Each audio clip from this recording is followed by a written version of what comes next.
तर नकाशात दिल्याप्रमाणे हा ताजिकिस्तान मधील पामीरचा पठाराचा हा प्रदेश आहे. तर या पामीरच्या पठारापासून हिमालयाची पर्वत प्रणाली चालू होते. ती पूर्वेकडील ह्या अरुणाचल प्रदेश राज्यापर्यंत ही पसरलेली आहे. ही आशिया खंडातील प्रमुख पर्वत प्रणाली आहे. ती देशातील जम्मू काश्मीर, हिमाचल प्रदेश, उत्तराखंड, त्यानंतरनं देशाबाहेरील नेपाळ व चीनचा काही प्रदेश, भारत देशातील सिक्कीम राज्य, त्यानंतर देशाबाहेरील भूटान देश, तर भारतातील अरुणाचल प्रदेशापर्यंत हा हिमाचल पर्वत रांगा पसरलेला आहे. हिमालय ही एकच पर्वतरांगा नसून हिमालयात अनेक प्रकारच्या समांतर पर्वतरांगा आहेत. तुम्हाला गडद तपकिरी रंगातील ज्या रेषा दिसत आहेत त्या हिमालयातील उपपर्वतरांगा. म्हणजे आपण हा सर्व समूहाला हिमालय म्हणत असलो तरी हिमालयात लहान लहान पर्वतरांगा आहेत ज्या तपकिरी रंगाने दर्शवलेल्या आहेत आणि त्या एकमेकांना समांतर आहेत. तर शिवालिक, इथे तुम्हाला शिवालिक पर्वतरांग दिसत आहे. तर ही शिवालिक पर्वतरांग ही सर्वात अर्वाचीन आहे. शिवालिक पर्वतरांग. तर शिवालिक पर्वतरांगाच्या रांगेच्या उत्तरेकडे जाताना आपल्याला लघु हिमालय या भागातील आपण पाहू शकतो. इथे ही शिवालिक पर्वतरांगाच्या ह्या उत्तरेकडे आपल्याला लघु हिमालय, बृहद हिमालय आणि हिमालया पलीकडील पर्वतरांगा आपल्याला इथे पाहायला मिळतात. यामध्ये काराकोरम पर्वतरांगा, लडाख पर्वतरांगा, जास्करची पर्वतरांगा अशा अनेक पर्वतरांगा आपल्याला या हिमालयात दिसून येतात. तर या हिमालयातील K2 हे आपल्या देशातील सर्वात उंच हिमालयातील शिखर आहे. तुम्ही पाहू शकता हे K2 नकाशात दर्शवलेला आहे. तर K2 हे आपल्या देशातील सर्वात उंच हिमालयातील शिखर आहे. याच हिमालय पर्वताचे जम्मू काश्मीर भागातील दर्शवल्याप्रमाणे पश्चिम हिमालय हा जम्मू काश्मीर राज्यात असल्याने ह्याला काश्मीर हिमालय असे देखील म्हणतात. त्यानंतर मध्य हिमालय, हा मध्य हिमालय उत्तराखंड, त्याचप्रमाणे नेपाळच्या प्रदेश व्यापतो. तर ह्याला म्हणतात मध्य हिमालय. तर पूर्वेकडे असणारा हा आसामचा हिमालय. तर हिमालयाचे 3 प्रकार असेही केलेले आहेत. त्याचा सर्वात पश्चिमेकडे जम्मू काश्मीर प्रदेशात असणारा पश्चिम हिमालय म्हणजे ज्याला आपण काश्मीर हिमालय असे देखील म्हटलेले आहे. त्यानंतर मध्य हिमालयाचा भाग हा उत्तराखंड राज्यातील कुमाऊ प्रदेश व्यापतो. त्यामुळे याला कुमाऊ हिमालय असे देखील म्हटलेले आहे. हा मध्य हिमालय देशातील उत्तराखंड राज्य व देशाबाहेरील नेपाळ देश हा व्यापलेला आहे. तर आसामच्या राज्यात असणारा हा आसाम हिमालय अर्थात पूर्व हिमालय असे हिमालयाचे 3 भाग केलेले आहेत. तर अशा प्रकारे आपण हिमालय हा प्रदेश सविस्तररित्या पाहिलेलो आहोत. तर आता आपण पुढचा भाग उत्तर भारतीय मैदानी प्रदेश पाहणार आहोत. तर तुम्ही येथे पाहू शकता हिमालयाच्या दक्षिण भागात हा नॉर्थर्न प्लेन म्हणून जो भाग लिहिलेला आहे त्याला उत्तर भारतीय मैदानी प्रदेश असे म्हणतात. हा प्राकृतिक विभाग हिमालयाच्या दक्षिण पायथ्यापासून भारताच्या द्वीपकल्पाच्या उत्तर सीमेपर्यंत पसरलेला आहे. तर तुम्ही हा खालचा भाग पाहता तर हा खालचा तर हा इंडियाने दर्शवलेल्या खालच्या भागात म्हणजे जिथे माळवा पठार वगैरे आहे तर हा खालचा प्रदेश भारतीय द्वीपकल्पाचा प्रदेश येतो. तर हा वरचा भाग येतो तो हिमालय पर्वतरांगांचा प्रदेश येतो. तर उत्तरेला हिमालय पर्वतरांगा आणि दक्षिणेला भारतीय द्वीपकल्प. तर या दोघांच्या दरम्यान असणारा हा प्रदेश म्हणजेच उत्तर भारतीय मैदानी प्रदेश. तर हा उत्तर भारतीय मैदानी प्रदेश पश्चिमेकडील राजस्थान आणि पंजाब हरियाणा प्रदेशापासून पूर्वेकडे आसाम प्रदेशापर्यंत पसरलेला आहे. तर या उत्तर भारतीय मैदानात कोणकोणती राज्ये समाविष्ट होतात पाहूया. तर येथे राजस्थानचा काही भाग दिसतो, त्यानंतर पंजाब हरियाणाचा काही भाग दिसतो, त्यानंतर बहुतांश भाग हा उत्तर प्रदेश राज्याने व्यापलेला आहे, त्यानंतर येथे बिहार राज्य आपल्याला दिसून येते, येथे पश्चिम बंगालचा काहीसा भाग दिसून येतो आणि इकडे पूर्वेकडे आसामचा भाग दिसून येतो. अशा तऱ्हेने हिमाचल पर्वतरांगा आणि दक्षिणेकडे भारतीय द्वीपकल्प यांच्या दरम्यान असणारा हा उत्तर भारतीय मैदानी प्रदेश.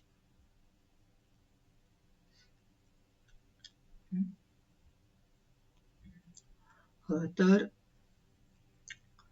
भारताच्या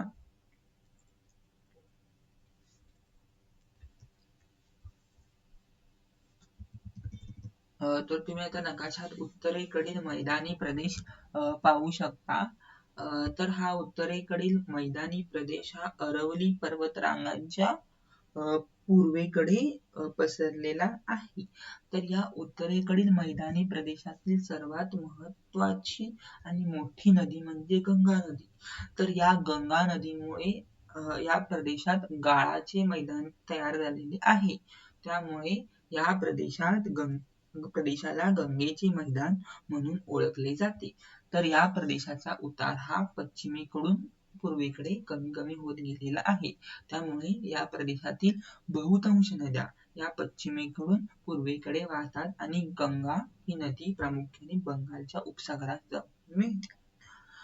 भारताच्या पश्चिम बंगाल राज्याचा बहुतांश भाग व बांगलादेशचा भाग हा गंगा ब्रह्मपुत्रा नदी प्रणालीने बनलेला आहे. तुम्हाला माहित असेल ब्रह्मपुत्रा नदी ही मानसरोवरात उगम पावते आणि त्यानंतर चीन देशातून वाहत आपल्या भारतात अरुणाचल प्रदेश येथे प्रवेश करते. तर ब्रह्मपुत्रा नदीचा भाग आणि गंगा नदीचा भाग या दोन्ही नद्यांनी मिळून हा मैदानी प्रदेश व्यापलेला आहे. तर ह्या दोन्ही नद्या बांगलादेशात एकत्र होऊन बंगालच्या उपसागरास मिळतात. तर जेथे या बंगालच्या उपसागरास मिळतात तेथे त्रिभुज प्रदेश निर्माण झालेला आहे. भारतात या त्रिभुज प्रदेशाला सुंदरबन या नावाने ओळखले जाते. तर आपण या नकाशात सुंदरबन पाहू शकता. तर हा सुंदरबनचा प्रदेश नकाशात आपल्याला दिसत आहे आणि हा जगातील सर्वात मोठा त्रिभुज प्रदेश आहे. तुम्हाला माहित असेल की नद्या जेव्हा हिमालयातील नद्या उंच पर्वतीय भागात उगम पावतात, जेव्हा त्या मैदानी भागात येतात त्यावेळी त्यांचा वेग हा थोडा कमी होतो. त्यांचा वेग हा हिमालयीन पर्वत भागात खूप असतो. जेव्हा सखल मैदानी प्रदेशात येतात तेव्हा त्यांचा वेग हा कमी होतो आणि त्यांचं पात्रही विस्तारतं आणि अशा नद्या जेव्हा उपसागरास अथवा समुद्रास जाऊन मिळतात तेव्हा त्या अनेक फाट्यांमध्ये विभागतात. त्यांच्या प्रवाहाला अनेक फाटे फुटतात आणि त्या प्रदेशात ते त्रिभुज प्रदेश निर्माण करतात. तर या त्रिभुज प्रदेशामुळे काही बेटेही निर्माण झालेली आहेत. यातील हे न्यू मूर बेट तुम्ही पाहू शकता. तर अशा तऱ्हेने हे उत्तर भारतीय मैदानी प्रदेशाच्या पश्चिम भागात अर्थात राजस्थानच्या भागात तुम्ही आता पाहू शकता राजस्थानचा प्रदेश. तर नकाशात तुम्ही आता सध्या राजस्थानचा प्रदेश पाहत आहात. तर उत्तर भारतीय मैदानाच्या पश्चिम भागात हे वाळवंट आहे. हे वाळवंट थरचे वाळवंट किंवा मरुस्थळ या नावाने ओळखले जाते. तुम्ही नकाशात भारतीय महावाळवंट पाहत आहात, त्याला थरचे वाळवंट किंवा मरुस्थळ असे म्हणतात. याच्या उत्तरेकडील भागात पंजाबचा मैदानी प्रदेश आहे. तर हा पंजाबचा मैदानी प्रदेश हा शेतीसाठी खूप सुपीक आहे आणि त्यामुळे पंजाब, हरियाणा व उत्तर प्रदेश या नद्यांच्या खोऱ्यातील प्रदेशाला गव्हाचे कोठार या नावाने ओळखले जाते. हा प्रदेश अरवली पर्वत व दिल्ली डोंगर रांगा यांच्या पश्चिमेकडे पसरलेला आहे. या मैदानाची निर्मिती सतलज व तिच्या उपनद्यांच्या संचयनातून निर्माण झालेली आहे. पंजाब मैदानाचा उतार हा बहुधा पश्चिमेकडे आहे. त्यामुळे या प्रदेशातील मृदा सुपीक असल्यामुळे शेती व्यवसाय इथे मोठ्या प्रमाणात चालतो. तर हा पंजाब हरियाणातील प्रदेश, या प्रदेशात तुम्ही रावी, सतलज, बियास या नद्या पाहू शकता.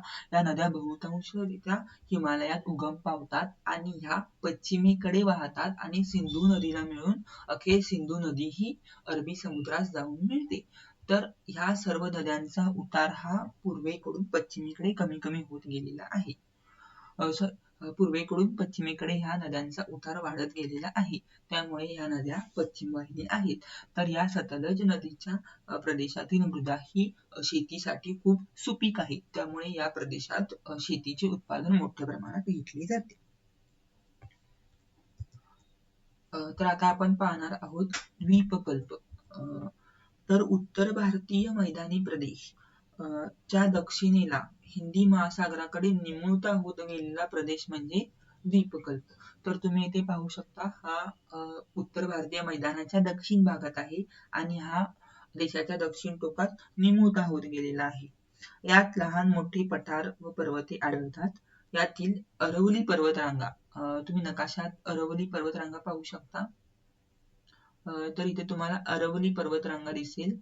तर अरवली पर्वतरांगा ही सर्वात प्राचीन वली पर्वतरांगा आहे. या भागात सपाट मैदाने, सीमांकित करणारी पठारांची शृंखला व मध्य भागातील विंध्य सातपुडा पर्वतरांगा व पश्चिम घाट व पूर्व घाट असे पर्वतीय प्रदेश आहेत. तर आपण आता सध्या हे पाहूया. तर तुम्ही इथे पाहू शकता अरवली पर्वतरांगा. त्यानंतर या भागात विंध्य पर्वतरांगा आणि सातपुडा पर्वतरांगा. त्यानंतर द्वीपकल्पाच्या पश्चिमेकडे असलेला हा पश्चिम घाटाचा प्रदेश, तर पूर्वेकडे असलेला हा पूर्व घाटाचा प्रदेश आणि हा मध्यभागी असणारे हे दख्खनचे पठार. तर तुम्ही हा द्वीपकल्पाचा प्रदेश पाहू शकता. सध्या आपण आता तुमच्या पाठ्यपुस्तकात काही प्रश्न दिलेले आहेत या आधारित, ती आपण पाहूया. अरवली पर्वत कोणत्या दिशेला पसरलेला आहे? तर अरवली पर्वत, सध्या तुम्ही पहा, अरवली पर्वतरांग ही भारताच्या पश्चिम भागात राजस्थानच्या वाळवंटाच्या पूर्वेला आहे आणि ह्या पर्वतरांगेचा विस्तार हा ईशान्येकडून नैऋत्येकडे होत गेलेला आहे. तुम्ही येथे हे अरवली पर्वतरांगा पाहू शकता.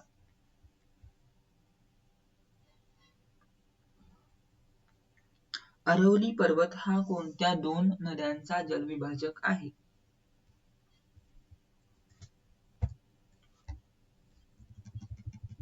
तर आपण अरवली पर्वत पाहत आहोत. अरवली पर्वताच्या पश्चिमेकडे म्हणजे लुनी नदी वाहते आणि पूर्वेकडे चंबळ नदीची उपनदी बनास नदी वाहते. तर अरवली पर्वत रांगेने लुनी नदी व बनास नदी या दोन्ही नद्यांचा जलप्रदेश विभागला आहे.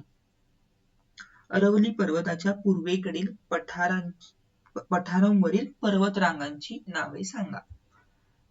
तर अरवली पर्वतरांगाच्या पूर्वेकडे असणारे हे माळव्याचे पठार, मेवाडचे पठार, बुंदेलखंड पठार आणि हा बागेलखंड प्रदेश.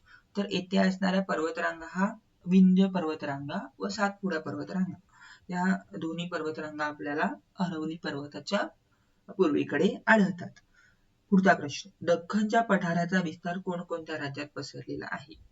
तर आपण येथे पाहू शकतो, हे विस्तारलेले दख्खनचे पठार, तर याचा विस्तार हा प्रामुख्याने महाराष्ट्र,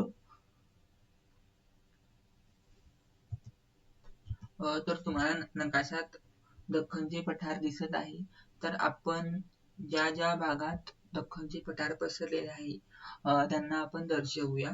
तर हा पहिला महाराष्ट्राचा प्रदेश, जिथे दख्खनचे पठार पसरलेले आहे. त्यानंतर कर्नाटक राज्य, त्यानंतर हा आंध्र प्रदेशचं राज्य, त्यानंतर हा तेलंगणा, त्यानंतर इकडे या भागात तुम्ही छत्तीसगड आणि त्यानंतर ओरिसाचा काही प्रदेश, आणि उत्तरेकडचा काही मध्य प्रदेशचा प्रदेश.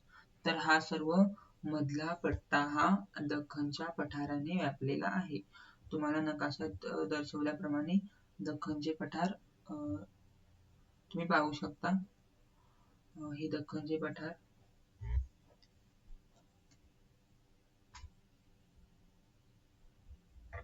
आपण मोठ्या नकाशात पाहूया दख्खनच्या पठाराची सीमा पुन्हा एकदा.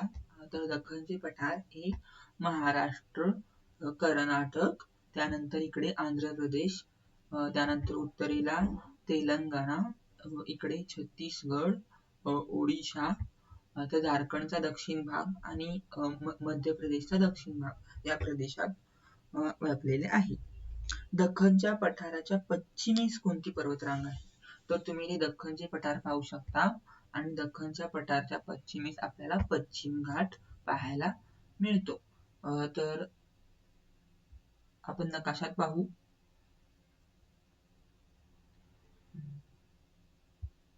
तर हे दख्खनचे पठार आणि दख्खनच्या पठाराच्या पश्चिमेस असलेला हा पश्चिम घाट. तर पश्चिम घाटात प्रामुख्याने सह्याद्री पर्वतरांगा आपल्याला आढळून येतात, पण बहुतांश भाग हा दख्खनच्या पठाराच्या पश्चिमेकडे पश्चिम घाटाचा येतो.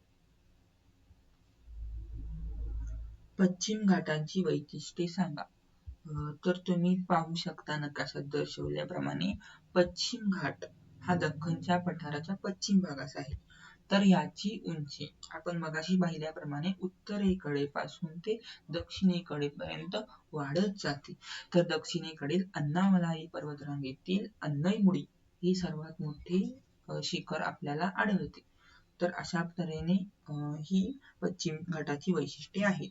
पश्चिम घाट व पूर्व घाट यांची तुलना करा. तर दख्खनच्या पठाराच्या पश्चिम भागात असणाऱ्या उंच पर्वतरांगीय प्रदेशाला पश्चिम घाट असे म्हणतात.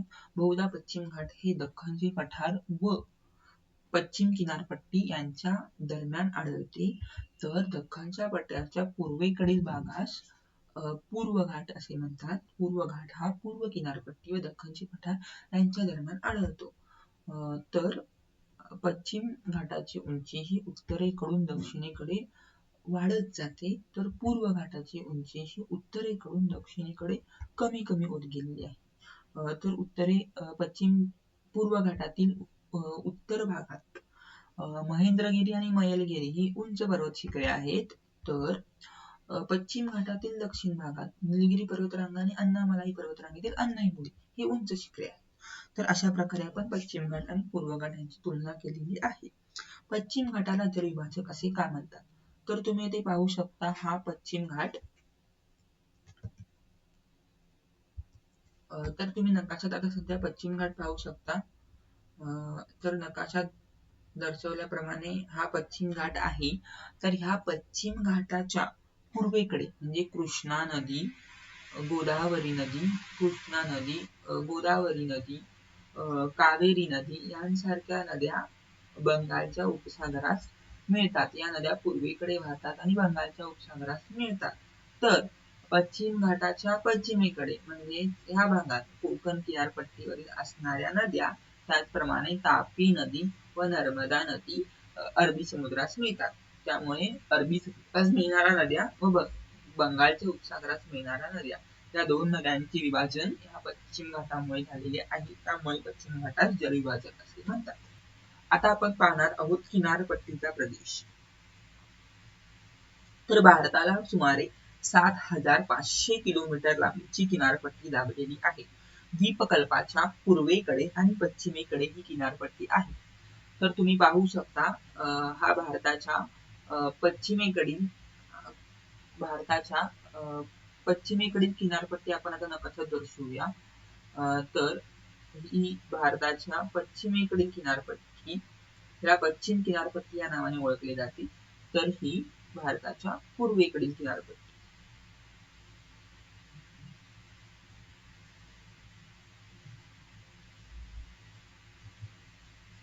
पश्चिम किनारपट्टी ही अरबी समुद्राला लागून आहे. हा किनारा खडकाळ आहे. पश्चिम घाटातून अनेक डोंगरांच्या शाखा या किनाऱ्यापर्यंत आलेल्या आहेत. या किनारपट्टींची रुंदीही कमी आहे. पश्चिम घाटातून वेगाने वाहत येणाऱ्या लहान लहान नद्या या किनाऱ्यावर उतरतात. त्यामुळे या किनाऱ्यांच्या मुखाशी खाड्या तयार झालेल्या आहेत, परंतु त्रिभुज प्रदेश नाही. तर आपण इथे नकाशात पाहू शकतो.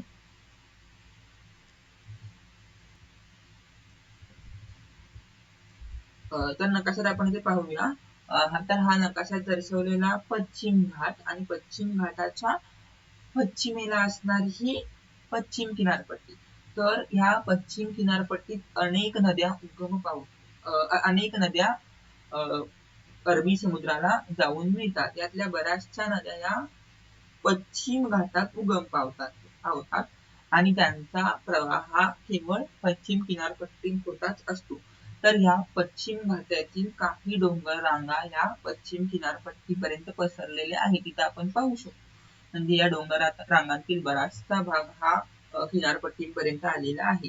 हा भाग बहुतांश खडकाळ आहे आणि या नद्यांची इथे पणजी जवळ आपण एक नदी पाहू शकतो. त्यानंतर पणजीच्या दक्षिणेला एक नदी पाहू शकतो. या नद्यांची लांबी खूप कमी आहे. त्यामुळे या नद्या जेव्हा अरबी समुद्राला मिळतात तेव्हा त्या भागात त्या खाड्या तयार करतात. त्या नद्या त्रिभुज प्रदेश तयार करीत नाहीत. कारण याचं महत्वाचं कारण म्हणजे या नद्यांचा वेग खूप जास्त आहे, कारण या पश्चिम घाटातील पर्वतरांगेत उगम पावलेल्या आहेत. त्याचबरोबर त्यांची लांबी ही खूप कमी आहे, त्यामुळे त्या खाड्या निर्माण करतात. तर या पश्चिम किनारपट्टीला बहुतांशी महाराष्ट्र आणि गोवा राज्यात याला कोकण किनारपट्टी म्हणून ओळखली जाते. तर दक्षिणेतील केरळ राज्यात याला मलबार किनारपट्टी म्हणून ओळखली जाते. तर ही झाली पश्चिम किनारपट्टी. आता आपण पूर्व किनारपट्टीकडे पाहूया. तर पूर्व किनारा हा बंगालच्या उपसागराला लागून आहे. हा किनारा नद्यांच्या संचयनाने बनलेला आहे. या किनाऱ्यावरील अनेक पूर्ववाहिनी नद्या पश्चिम घाटातून पूर्व घाटाला येऊन मिळतात. दूरवरून येणाऱ्या नद्या पूर्व किनाऱ्यावर आल्यामुळे त्यांचा जमिनीच्या उतारामुळे त्यांचा वेग मंदावतो आणि त्यामुळे त्यांनी वाहून आणलेल्या गाळांचे संचयन किनारपट्टीच्या प्रदेशात होते. त्यामुळे या भागात त्रिभुज प्रदेश निर्माण होतो. तर तुम्ही येथे पाहू शकता पश्चिम किनारपट्टी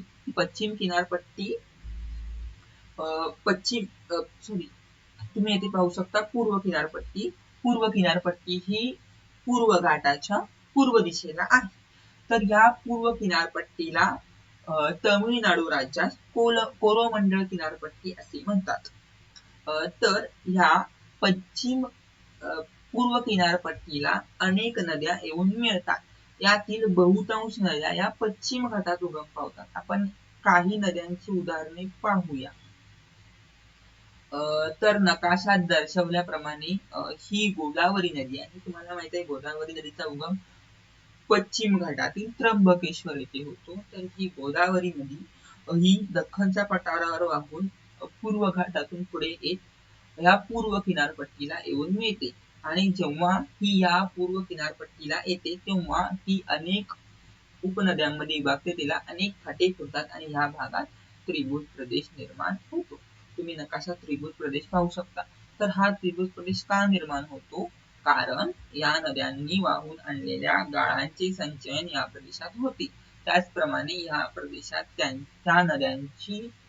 नद्यांचा वेग हा खूप कमी असतो आणि त्यांनी बऱ्याच प्रमाणातून गाळ वाहून आणलेला असतो.